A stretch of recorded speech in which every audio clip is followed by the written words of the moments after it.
And first of all, I just got to say it is a beautiful day around Northwest Ohio, and a day that precludes what's going to be probably a pretty good day for the opening night of football, and that's the reason why I have the two guests that I have with me right now. And I'm very, very pleased to say that I have the voice of sports from B-Rock, Andy Brigle, with me. Andy, welcome in.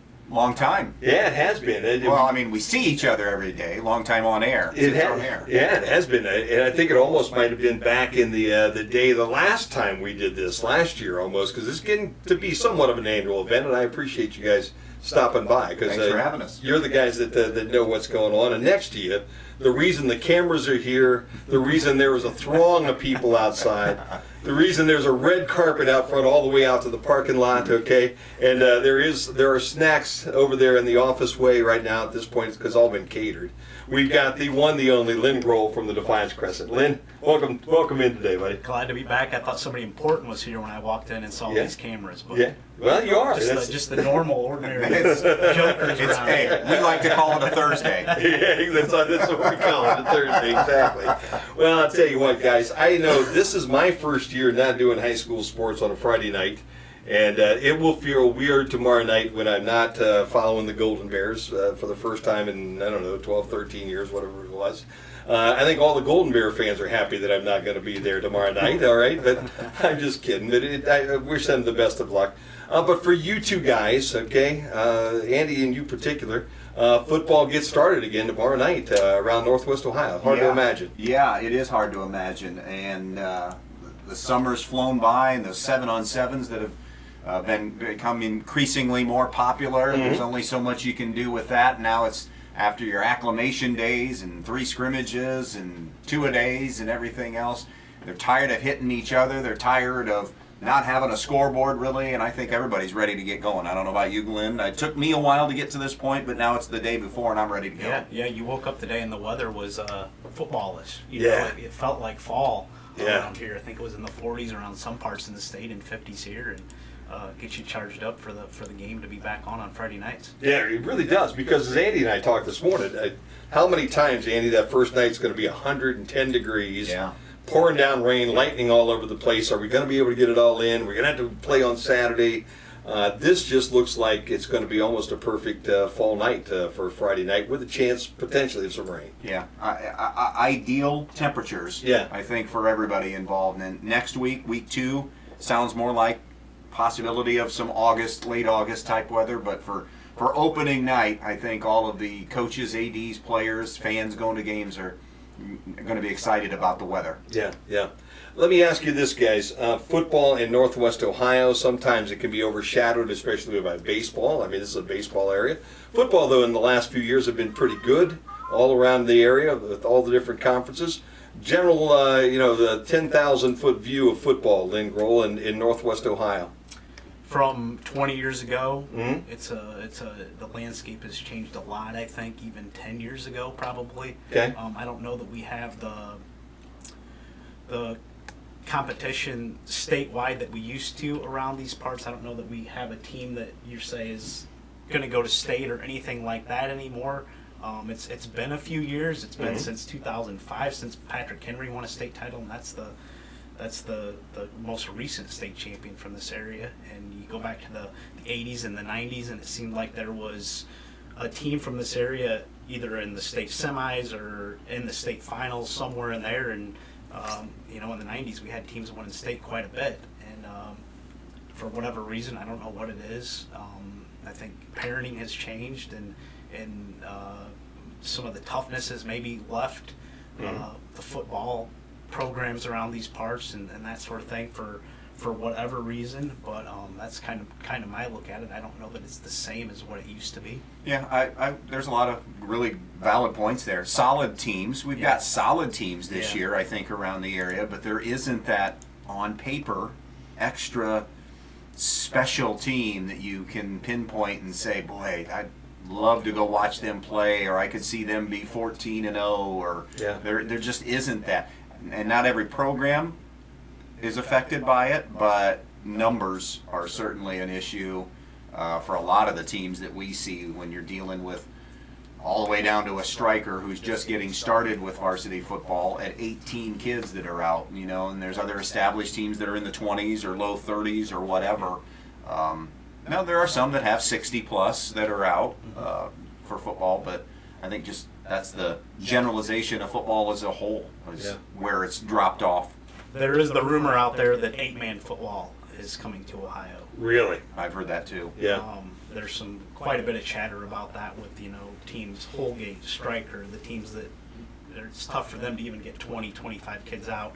It's going to make them competitive where these teams are playing each other on every Friday night. They make another division with these teams, and maybe that will be good for some of those teams, because right now it's just hard for them to compete. You look at a Stryker or Holgate, they have 2, 3, 4 injuries, and they're down to under 15 kids. It's just hard at that point to field the team and to be competitive on Friday nights. Yeah, it is. Do you think we'll ever see a time when 8-man football is football in the state of Ohio? Oh, I don't know that. Well, I guess you never say never. I don't think that would be. I think that would be more the exception still to the rule than the norm. We may see it more up in our corner of the state, like Lynn said. Sure. Because that's not just those schools mentioned. We see teams like in Eden and the Hilltop and a Montpelier that are in. Now, Eden's numbers are up this year, and I haven't really. Hilltops appear to be kind of status quo. Montpelier's is down a little bit. So I could even see them getting into the discussion of, along with the Strikers and the Holgates and schools like that. Yeah. Yeah, you'd have to. I think if you're, kudos to Stryker for trying to start football back again. Absolutely. Okay, I mean, I think that's a wonderful situation. There was a need there. There was a desire for their students to play, so they implemented football over there. But as you guys have already said, if you got 17 kids, a couple of kids go down, and there always seem to be the guys that are the guys you need too. And now you've got 13 or 12, and you've lost your stars, and it becomes a really tough Friday night for these guys at that point in time. All right, let's take a look at some things that are going on around the area, guys. Let's start with the NWAL, because our station, Q96.5 FM, will have all the Golden Bear games starting tomorrow night.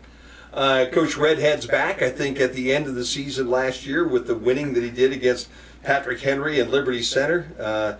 Some might have said earlier in the year that he's on thin ice, but I would think at this point in time, Andy, he's probably as solid as he's been since he came from Florida. Yeah, and Grant Redhead said that he wanted to see what's the landscape of Bryan football season 4. Mm-hmm. He knew what was happening when you lose that successful class that we talked about, and you're kind of restarting everything. Kevin Klein had left as well. So I think this is the year that he's pinpointing to where maybe he feels like he's got everything, I don't want to say lined up to exactly where he wants it, but certainly he's in the best position he's been in all of his years here in Bryan. And I think that this could be a Bryan team that could be a dark horse in the NWOAL race. Absolutely, yeah. He's kind of got his footprint finally on the program, I think, got it how he wants it. And yeah, they're kind of my sleeper team. I agree with Andy in that aspect of them being in the hunt. The coaches got together the other week, and they ranked it how? The top team was Liberty, okay? And then they went, Wasion, was that second? Yep. Okay. And did Patrick Henry not slide in that top 3 or 4 at some point in time too? Third? Yeah. Okay, and then fourth was who? Brian. Okay. And then Archibald. Yeah. And then Archibald at 5. Okay? Now, having watched last year, Patrick Henry was horrible last year. Have they changed it all this year, Lynn? Are the numbers up? Are we starting to see things turn around? I don't know that they were horrible last year. I will disagree with you a little bit. Their 2-8 mark was not great. I saw them a couple times. They did not have a ton of talent a year ago. Sure. They're switching things up a little bit. TJ Ramey, who was just a stud on the defensive line, he is quarterbacking, and he is super. He's super talented. Okay. So I think Patrick Henry is my pick to win that league if they stay healthy. Okay. All right. And Bill Inselman is part of the reason why I say that, because he's back. Right. They were a little young a year ago. He puts his hand on that program, and to me, he's the marquee coach in this area football-wise. Okay. Liberty, did they not graduate quite a bit from last year's football team? I thought the numbers that I remember, They lost a They ton of lost skill. a lot on the line. Ton Their of- line is where they lost a ton in the pits, Okay. which is their concern. Now they have Caleb Carpenter back, who Yep. is probably the best back, arguably, in this area or in the discussion. No doubt, no doubt. So they've got their horse that they're thinking they're going to be able to ride. a little Quarterback bit. Jared Crew, he Yeah. had some arm issues there. Yeah, what's the story? That's what I was going to say. He's playing. They think he can make all the throws. It's I believe it was a baseball injury. He's going to have Tommy John, I was told. That's Okay. what I've heard too. Yeah. Yes. Okay. So but he's holding off on He's it because holding of it. football. But Okay. they think he can make all the throws. That is their hope, but that is another concern. So all these teams have positives, but there's also a lot of question marks. I think he can kind of go down the list in the NWAL this year. Yeah. So it could just be a dogfight all the way to the end, because I think we always agree that Archibald always has athletes sitting Yeah. over there. And they graduated quite a few a year ago, but they do have some back. Yeah. And Brian, as we all think, are probably going to maybe hit a crest here and be able to play some football. And then you go down through that list, and then you got the Swantons and the Deltas of the world. And There's a team to keep an eye on, though. Yeah. I'm not predicting a conference title. Okay. But I'm predicting 500. Okay. And I think it's Evergreen. Yep. I think Evergreen is ready to make a move. Their numbers are up. Yeah. They got a good, young, energetic head football coach in Aaron Schmidt. They've got a talented running back in Hunter Van Wert, Yep. who's been there. This is season 8. Yep. I think in the Hunter Van Wert era. Yeah, I mean, he started as a freshman, Yeah, so I mean, yeah, it's yeah. just he's a talented kid, a track athlete. Jack Etu is a good core. I really think that Evergreen is a team, and my cohort last night on our Wednesday show, he said Evergreen, and he said Evergreen above 500. Wow. He thinks Evergreen can maybe make postseason. I'm not ready to go there yet, but I think they're going to be a team that's vastly, vastly improved. 6-4, 7-3. I think Yeah. is very doable for them this Yeah. season. You know, I have said that was the team I worried about year after year after year, and they always seem to be that team that finds a way not to get it done in the past. So I root for Evergreen. I think they're a great team until they wear those jerseys that you can't see on a Friday night in the lights, and that's something that Andy and I had to commiserate a little bit about, because you look down and you go, really, guys? I mean, lime green jersey with yellow letters on the darn thing and numbers? Come on for a minute. You know, I'm an old guy. I can't see those numbers down there. But at some point in time, I agree with you. They just have to have their years coming. Yeah. There's no doubt. And maybe this is the year they're going to be. So that you way. like PH? You're I going like to pick Pete. them? That's who I would pick Okay. if they can stay healthy. They do not have a ton of depth. I think they Yeah. only have their rosters in the 30s this year, so they do not have a ton of kids. Now they are Division 7. They were the smallest Division 6 team a year ago. Now they're Division 7 And obviously, this year. and going to try to feed off that horrible tragedy that they had Right, with the and then Winsick also brothers with- in the off season. So right. that's a rallying point. I know that they're playing for them, their fallen teammates. And Bill said that Aiden was the best athlete Right. on that team that was tragically taken in Yeah. that car accident. So that's not a bad pick. I'm going Wasion in the Okay. NWOAL. I like Travis Cooper Right. this year with this group that he has, and I think they're going to play with a little bit of chip on their shoulder, just a shot in the dark. Yeah. And like you said, Lynn, don't ever go to sleep on Archibald. Yeah. Should be a lot of fun. Should be a Yeah, I good think conference to everybody follow. is counting out Archibald, but David Dominic has done a great job there. Yeah. He's really got that program rolling, and they have some young kids. The Gomez kid is a superstar. He's destined for some big things over there. Yeah. So it should be a fun conference. It could be one of those any Friday night anybody Yeah, could be. I don't could be think the- anybody's going to go undefeated just because I don't know that there's a great team, and there's a lot of teams that are good enough that you could get upset, by somebody that you maybe shouldn't have. Mhm. And that kind of happened a year ago. Swanton got Archibald in the final Friday of the season. Yeah, yeah. Well, should be a whole lot of fun. And don't forget, Brian will be right here on the Q every Friday night. We'll have all the Brian games home and away right here on 96.5. I have Lynn Groll from the Defiance Crescent and Andy Brigle from B-Rock Sports, and we'll move through the conferences when we come back here in the Q 96.5 FM. Back on the Q, we're talking high school football here with Andy Brigle and Lynn Groll. All right, guys. Andy, where do you open up this season tomorrow night? We have one of 3 TAC versus GMC matchups. Okay. Antwerp Montpelier is our opener tomorrow night. They played a really terrific football game last year. Went back and forth to the final minutes, had a couple of lead changes, and Antwerp ended up, that was their only win. Both teams were 1-9 last year. Dynamics have changed for both, and you could probably make an argument that Antwerp is on a little bit more of an uptick than Montpelier right now because they get their trigger man back in Keaton Aldemus. I saw an unbelievable stat that through the 3 games that he played last year quarterback, he was almost 1,000 yards through the air. Yeah. And they averaged right around 40 or a little more than 40 a game. And then after he went out in 7 games, obviously a bigger sample size, but 10 points per game. That's a heck of a drop-off. So they get him back. Good skill on the outside. Drew Aldemus has always done a great job at Antwerp. Looking forward to it. Like I said, intriguing TAC versus GMC matchup for us tomorrow night. Talk to me about those 2 leagues. Let's start with the TAC. What do you expect out of that conference this year? This is Northwood's to lose. Okay. Northwood's the best team. They have been consistently through the last decade. Gibsonburg, which is no longer in the TAC. Okay. So that was their biggest hurdle. They exit the conference. So Northwood, with a lot of bodies back this year, I think is the prohibitive favorite. A team to keep an eye on out of the TAC, and it's a little closer to home for us, is Eden. Okay. Eden's turning their offense over, handing the keys to a freshman quarterback. And he has the goods, okay? But you're going to live with 14-year-old kids' mistakes somewhere along the line. Sure. And they've got a good set of skill players to surround him with. How does their line hold up? Both sides, offensive and defensive line. And then how does Eden come through the first 4 when they go Ayersville, Edgerton, Hicksville, Northwood to start? If they can find a way to be 1-3 worst, 2-2 would be sensational. Those last 6 games set up where they're at worst even money, if not favorites in those last 6 games. Well, and then as a Division 7 school, 6-7 wins, it's a possibility depending on who you beat. So if you sit there at 7-3, sure, that's a playoff team, and they've been dreadful the last handful of years, low numbers. So Eden's a team I'm excited to keep an eye on. Yeah.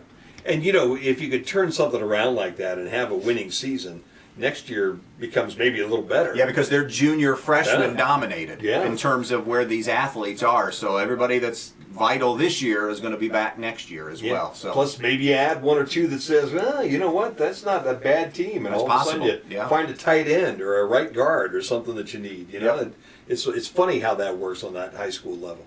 GMC, Lynn, let's talk about that one. Let's shift our attention over to that. What do you see there? Kind of wide open again. Okay. I feel like there's probably 3-4 teams that nobody would be surprised if they won. I would. My pick would be Edgerton right here in Williams County. I think they're the team to beat now. I've heard Hicksville they lost some of their really standout guys from the last few years, but I've heard they're looking pretty good. Wayne Trace has a lot back. They were super young a year ago, and a team to watch is Fairview, who we'll see here in a couple weeks. I've heard that their weakness will be their line, but their skill kids. Obviously, Bob Owen is back running that offense. He was their longtime mentor over there. He's back. Craig McCord is also assisting over there, who was at Ayersville forever and at Defiance College. So I have heard that their skill guys are very tough to match up with. I know in the scrimmage with Liberty Center had all kinds of trouble with them and slowing down their receivers.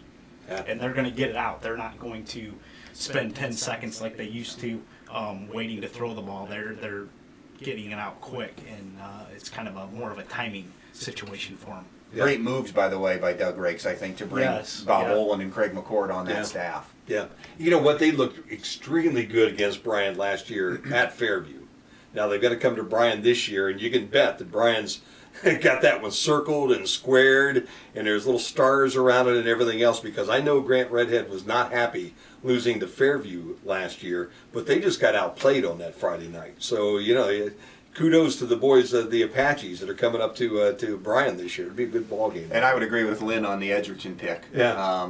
I thought Edgerton was talent-wise good enough to win last year. Yeah. Lost a couple of heartbreakers. Lost to Hicksville in a back and forth, and then a last-second game, and really outplayed them. But special teams got them, which is that third area. Sure. And then lost one to a Tenora team in overtime a little later in the season. And they've got Clayton Flagel back at quarterback. They've got Braden Cape on the outside back. They've got Hunter Prince, who's one of the best running backs in the area. Lynn mentioned Caleb Carpenter. Hunter's in the discussion. I'm not putting him maybe ahead of everybody. But Hunter Prince is in that discussion, and they have one of the best offensive linemen in the area, in Eli Branham. He is big and physical, and they are not afraid to run behind him. So that's, in my opinion, that's a team that can go 10-0. It really can go 10-0. Now, will they? I don't know. Yeah, I'm going 8-2 and a conference title, and then a home game. Yeah, that'd be a nice year at that point in time.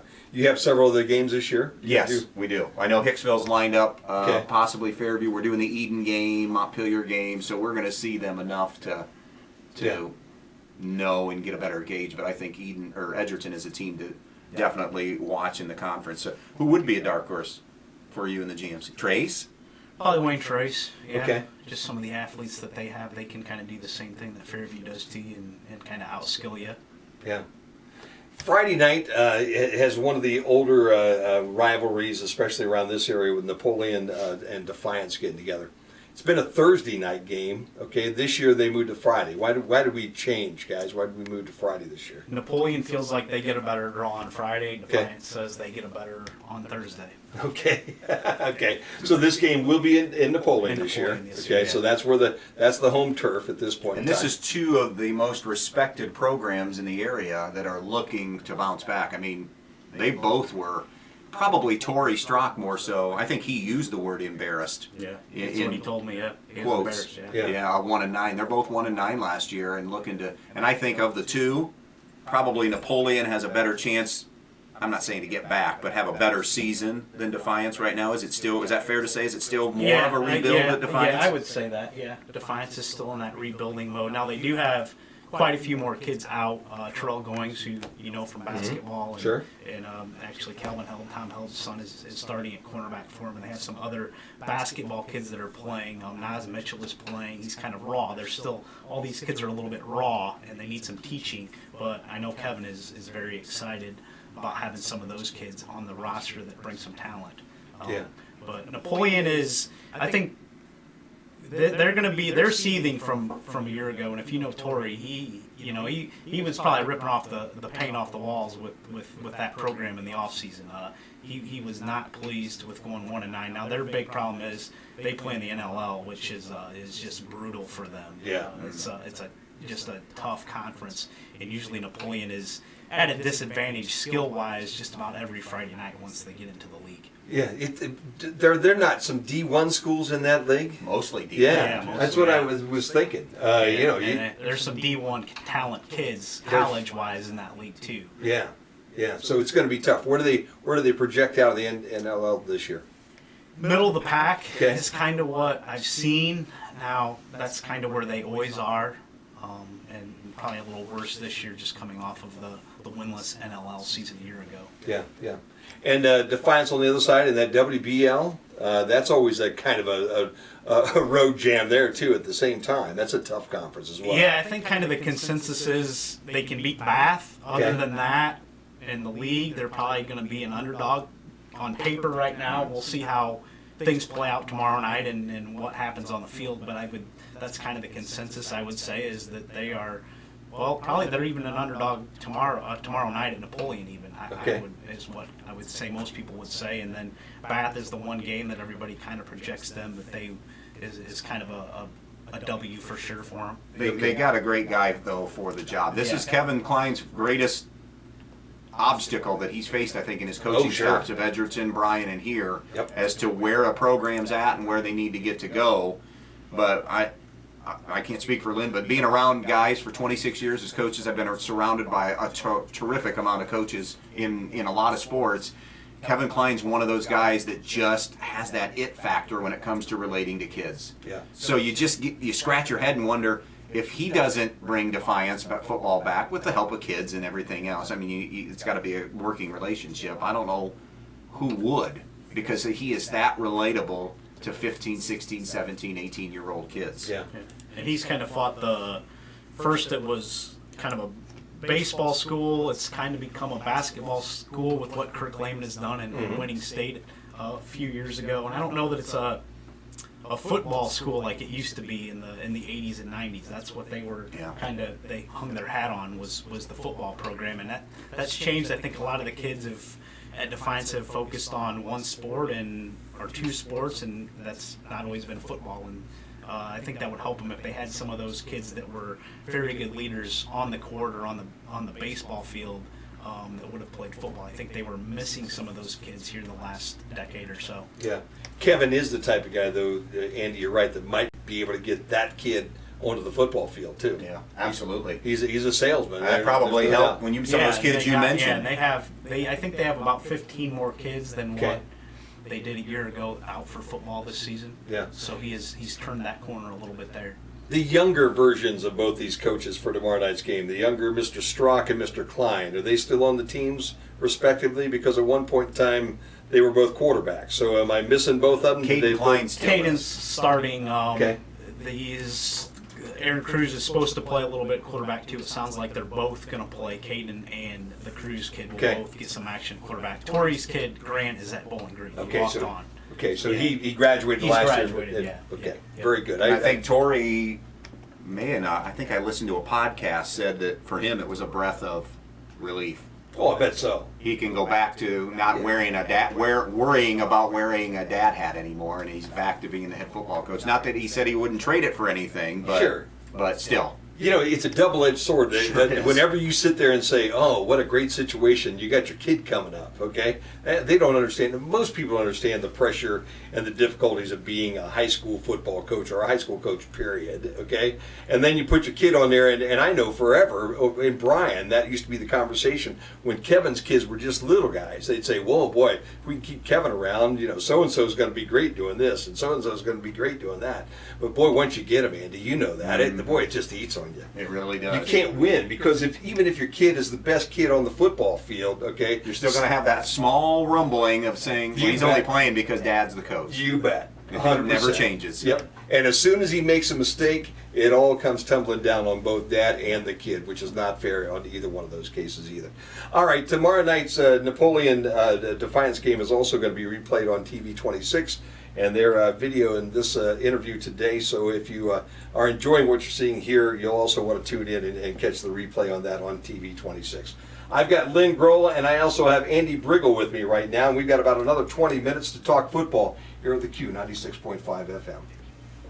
Okay, guys, let's turn this off of high school football now and on to college football, because as you just heard right now, B-Rock has Notre Dame this year. The Q has Michigan. Mr. Lynn Groll is a big Michigan fan. Mr. Andrew Brigle is a big Notre Dame fan. Neither of those had any influence basically on what was going on, other than the fact that Andy, obviously being the sports director around here, does get his opinion asked as to whether or not we want to change for off of Ohio State. I know, Andy, we took a little heat for that one early on. There were a few Buckeye fans that were not happy that B-Rock was going to change over to Notre Dame. But I think in the conversations that I was a part of and listening to, it made a whole lot of sense when you came down to that decision. Yeah. Basically, the biggest decision, part of the decision was that Notre Dame and Michigan affiliates, there aren't any in this area. With Michigan's, I think, the closest being Toledo in terms of proximity to our area, and Notre Dame at the time was Lima. Not sure if there's a Fort Wayne affiliate that signed on, so it was kind of like classic rock, classic hits as far as the music formats, just simply filling a niche. Yeah. You know, I think it was said best in The Godfather. This is business. It's not personal. Yeah.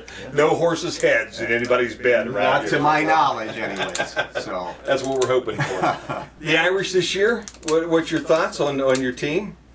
I believe that it all starts for them at the quarterback position. Okay. Brandon Wimbush became kind of a shadow of what he was late in the year, what he was earlier in the year, and where he is at physically and mentally in a game. Mm-hmm. And because I think they have a defense that's good enough to win some games. They're going to be. It hasn't been officially announced yet, but their starting running back will be out the first 4 games, it appears, Dexter Williams. So they're going to have to lean on a running back by committee. Lost a couple of first rounders to the NFL draft. Always do. In McGlinchey and I'm drawing a blank, and that's terrible right now. Oh, Quentin Nelson. There you go. Quentin Nelson. Both top 15 selections. Yeah. So, but they've done a great job of recruiting offensive linemen. So, quarterback position is stable. Mm-hmm. There's potential, I think, for a 10-2 season. Wow. Great year this year at Notre Dame That's if they can potential. live up to that. Yeah. Yeah. On the other side, the Maize and Blue, okay? They've kind of become yesterday's news in the Big Ten, man. Nobody ever expects, Lynn, at this point in time that they're going to come through and have a good year. But what are you hearing out of Ann Arbor this year? Oh, I think it's the best team that Harbaugh has had since he has got there. Okay. I think they finally have an offense that can take a little bit of pressure off the defense. I think the defense has carried that program since Harbaugh has gotten there. Shea Patterson, I think, can do wonders just with the ability to make some plays with his legs too. And Shea's dad actually is a Defiance College grad, Sean Patterson. So he has a little bit of a connection to this area. He was born in Toledo. The Pattersons were. So the defense is going to be top 5 again, and they're loaded defensively with probably 2 of the best defensive ends in the nation, in Chase Winovich and Rashawn Gary. The question mark is the offensive line. Now, everything I've heard, Ed Warner has done a great job, who was the offensive coordinator at Ohio State when he won the national title and then went to Minnesota.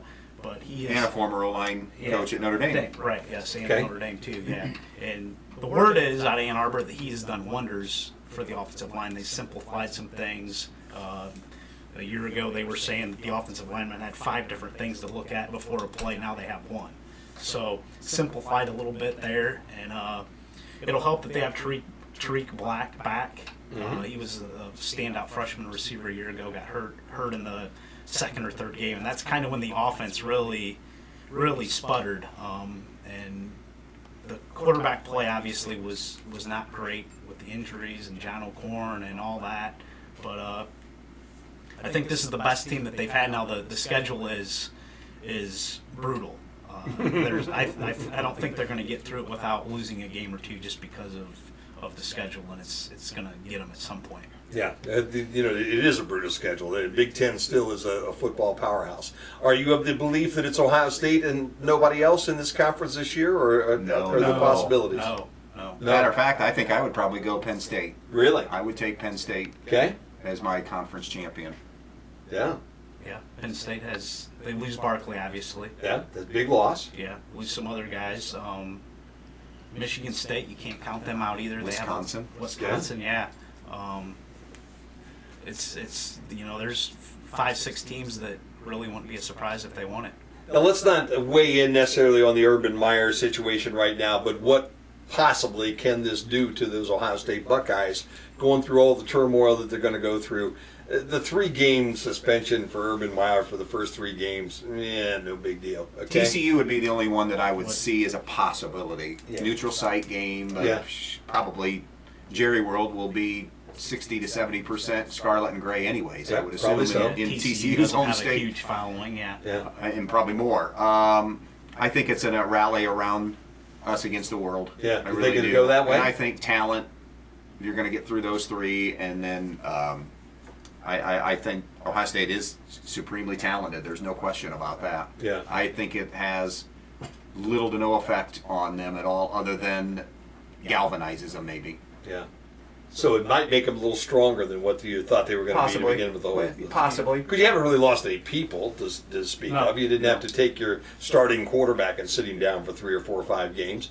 You've got a head coach who basically has assistant coaches that are very competent on that football program, so they're going to roll relatively smooth. And 2 of the 3 games are cakewalk games, pretty much, as they always are. So that'll be interesting to see what happens with that whole situation. On the top of the world again, Alabama around the country. Do you like that call, or is there somebody out there that will push the Crimson Tide this year? Clemson could. I mean, it's Alabama and Clemson, obviously. It's been that way for several years, and Clemson's defensive line is more like an NFL defensive line, and they have a freshman quarterback coming in that's supposed to be a superstar. His name is eluding me at the moment. Yeah. But, Is it? No, it's not Hunter Johnson, is it?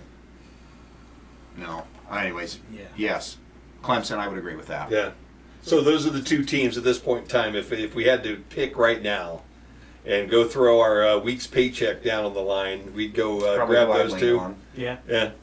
And dark horse wise, anybody guys that you guys like out there that might be that team that could shake it all up? I'm not going off the radar necessarily here because they've had solid years. I think by winning the games the important games on their schedule, I think a team like Washington can be a Final Four team this year. Okay. They've got a schedule that's set up nice They enough got for Auburn, them. right? In the opener Yes, next week. that's a great game that nobody's talking about in Yeah. week one. Yeah. Is Washington and Auburn. It's a neutral site game down in Atlanta, which is a shame. That should be a campus game, but at least we get the matchup, and it's not somebody against Canisius on the opening Yeah, weekend. no doubt about that. Those opening Well, weekend games, it's gotten better the last few Yes. years that you get games like that, and Notre Dame and Michigan playing, and Yes. Alabama and Louisville. At least Alabama is playing somebody on opening weekend. Yeah. So I like Washington as, I don't know if I want to say off the radar, because they were top 2 6 years or 8 ago. last Yeah, year, and they were in the 2 playoffs. years ago, Yeah. 2, Yeah. 3 years Chris ago, yeah. Peterson does a great job, so that would be my team coming that with nobody around here watches outside of college football nuts on a regular basis. Lynn, anybody else? Yeah, other- Washington was kind of the team that if they can beat Auburn, I think that they can run the table and get to the playoff. Obviously. Yeah. You know, the whole idea behind not playing somebody like that in week one is because maybe your season's done if you lose that first game, especially if you lose it badly. You know? The committee will allow that, though. Yeah. Because Notre Dame was in the discussion all the way up until getting hammered by Miami last year, and they lost to Georgia. Sure. It was a home loss. It was late. It was, they take a lot of these things into. I think you can lose that game now, but it's got to be a quality It's one. better to lose early than Yeah. late. Yeah. I don't know why I always hate that, but it seems like if you lose late, it's like, oh, you're out of it. Yeah. But If you what does it matter when you lose or when you win? I mean, a win's a win, a loss is a loss. It shouldn't matter when it happens. Yeah. All right, we've got the head-to-head confrontation. The Notre Dame fan on one side, the Michigan fan on the other side. The Q's going to have Michigan. The B's going to have B-Rock's going to have Notre Dame. Okay, fight it out for me, guys. Who's winning the opener between the two teams that are going to be playing here on our station? I'm not making a prediction. Oh, no, no really prediction. not. I'll say what's important, give you a couple of keys. Okay, I all think for Notre Dame is how does that offensive line, without the two first rounders that are now in the NFL, Yep. how do they withstand it will be the best defensive line I'll bet we'll see, 2 defensive linemen in Winovich and Gary. But overall, it's going to be probably the best defense Notre Dame will see all season long. So how do they handle that? And then how does Brandon Wimbush perform under the spotlight when he wilted in a couple of big settings late in the year last season? I think those are keys on that side of things. Yeah, I don't know that I want to make a prediction. I think it'll be a good game. I'm just excited to see the series back on again. I think it's good for college football and that. And I'm excited to see Michigan have what everyone expects to be a very good quarterback. They have not had that for a while, and sounds like the offense can get back on track. And I'm excited to see that and see what this defense can do. They have tons and tons of talent. There's probably 4 or 5 guys that can go in the first round on that defense if they play up to their potential this season. With a great defensive coordinator in Don Brown. By the way, it'll be close. I just read a stat today. 31 times they've played since they renewed in 1978. 21 of the 31 have been decided by a score or less. Wow. So, and I don't see it being any different this year. I really don't. Yeah. Yeah. So at least we have one good game that we're expecting, though, that first Saturday of the season, even though there might be some others that are good. But that one is one that you definitely want to get the remote control and sit down with whatever I do snacks think. that you want and watch a ball game. Yeah, I would agree with that. Yeah. Game. What time is the game on that first Saturday? 7:30 kick. 7:30 kick, and you basically can listen to the ball game here on the Q or over on B-Rock. You'll get the Notre Dame side. Choose if you're your over Homer there. announcers. Yeah. Well, it's like you and I talked this morning, Andy. It's great to have that for the folks that are out there, and there are a number of Notre Dame fans and Michigan fans around this area, as we have seen over the course of the last couple of weeks. So there you go. They've got the opportunity to be almost like satellite radio here. You can pick the team that you want to listen to this And weekend. whoever wins is going to be, they're going to the playoff, and Yeah. everybody's going to get all jacked up about this and that, and we get too excited about all these stupid preseason polls and Yeah. just hold off until at least mid-October before we start trying to rank all these teams. Yeah, I agree with you 100%. Lynn, I cannot let you go without bringing it a little bit closer on the college side, because you'll be following the Yellow Jackets down at Defiance College this year. Brand new coach down there, brand new attitude probably down there. What do you expect out of the Jackets this summer? Well, we'll see. Obviously, Manny Matsakis, the new coach, has got all the pedigree. He's been at Division I. He coached with Bill Schneider at Kansas State. He was at Wyoming as their offensive coordinator. I mean, he was putting a game plan together against the defending national champions, Tennessee, to open up the '99 season when they went to Neyland Stadium down there. Or not Neyland Stadium, I'm sorry. That's not right, is it? No, you're right. Is that right? Yeah. And so we'll see. They didn't have a ton of their guys come back. They had some of them come back, so there's a little attrition problem that they've had. They need to fix that, and that happens when you have 4 different coaches in 4 years. But he, from all my conversations with him, he wants to turn this thing around. That's what he wants to do at this point of his career.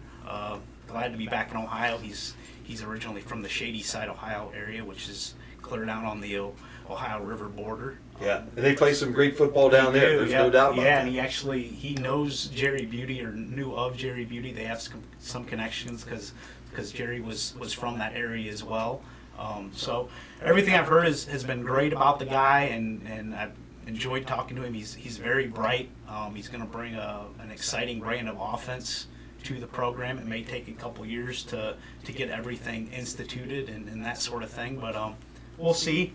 If they can get 4 or 5 wins, I think that would be a success for the program from what they've had the last few years. Yeah, I would agree with you 100%. Andy, you guys start where on Friday night then? Antwerp at Montpelier. Antwerp at Montpelier, 7 o'clock pregame start. 6:30ish. Okay, on B-Rock. Lynn, you're taking a week off because you're going to be part of the star of a wedding, okay? Yes. And then you get rolling with Defiance College the following week. Is that what happens? Yeah, the Albion game. Yes. Yeah, and so we'll be down to do the Albion game on the Britain's Sports Network. That'll be a whole lot of fun, and that should be a fun game. I was looking at the pre-material already, and the Brits have never lost to DC yet. How's that?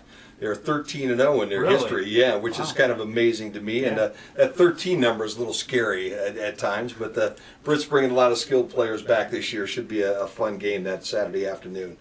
Guys, as always, I can't pay you enough to have you in here and get the knowledge that you have. I appreciate that.